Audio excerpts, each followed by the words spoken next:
Assalamualaikum warahmatullahi wabarakatuh. Saya Siti Afiatun Najiroh dengan NPM 719-710-368 dari Program Studi Pendidikan IPA Fakultas Keguruan dan Ilmu Pendidikan Universitas Wiraraja. Nah, dalam video ini saya akan menjelaskan tentang pengaplikasian atau penerapan ekologi dalam kehidupan sehari-hari. Dalam perkembangannya, ekologi telah mengalami diverifikasi dengan lahirnya cabang-cabang ilmu ekologi lainnya yang lebih spesifik, dengan materi yang terbatas, khusus, dan mendalam yang didasarkan atas kelompok organisme, misalnya ekologi tumbuhan, ekologi hewan, ekologi parasit, ekologi gulma, dan ekologi serangga, dan juga ekologi burung, dan lain sebagainya.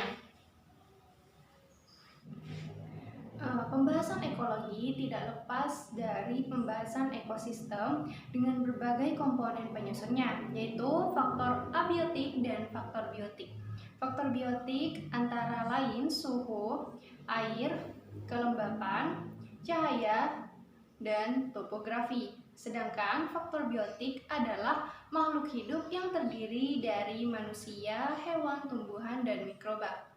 Ekologi juga berhubungan erat dengan tingkatan-tingkatan organisasi makhluk hidup, yaitu populasi, komunitas, dan ekosistem yang saling mempengaruhi dan merupakan suatu sistem yang menunjukkan kesatuan. Penerapan ekologi di lingkungan sekitar, yaitu yang pertama, ekologi sebagai studi yang kompleks tentang interaksi makhluk hidup. Studi ekologi dapat memeriksa organisme individu, populasi spesies tunggal, komunitas spesies ganda, ekosistem secara keseluruhan atau bumi secara keseluruhan. Lalu yang kedua,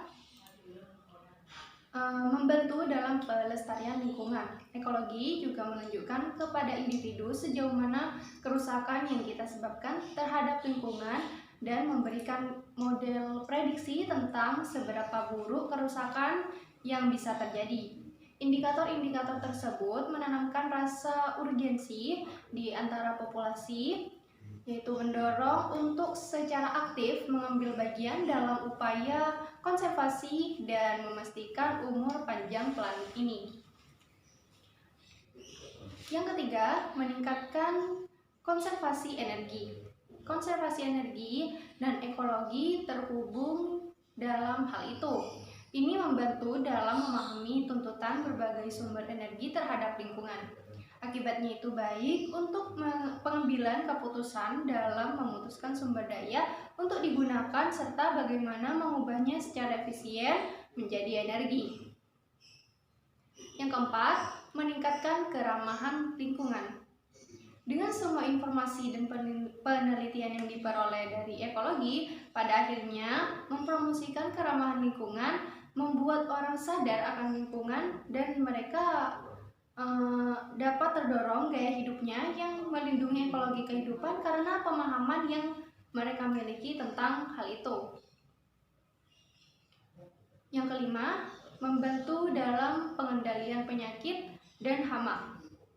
Sejumlah besar penyakit disebarkan oleh vektor.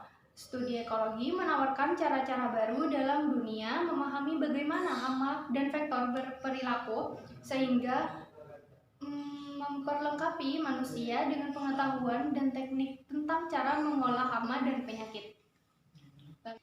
Keenam, memberikan solusi terhadap masalah kehutanan. Konsep ekologis telah diterapkan pada pengelolaan hutan dan perlahan-lahan diintegrasikan ke dalam ilmu hutan tradisional.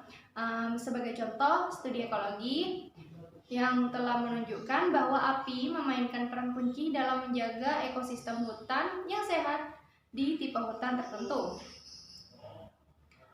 Lalu yang ketujuh, membantu kita dalam memahami adaptasi makhluk hidup terhadap lingkungannya. Ahli ekologi mempelajari bagaimana suhu memengaruhi ekologi dan evolusi spesies. Organisme umumnya melambat atau membeku ketika kondisinya dingin, akan tetapi terlalu panas dan kehilangan fungsi seiring naiknya suhu. Yang kedelapan, memberikan kontribusi biomedis. Para ahli ekologi telah menemukan bahwa banyak tumbuhan dan hewan menghasilkan bahan dalam arti bahan kimia yang melindungi mereka dari pemangsa dan penyakit. Beberapa bahan kimia yang sama ini telah disintesis oleh para ilmuwan atau dipanen dari organisme dan digunakan untuk mengobati penyakit manusia. Demikian penjelasan yang dapat saya jelaskan pada video kali ini. Terima kasih. Wassalamualaikum warahmatullahi wabarakatuh.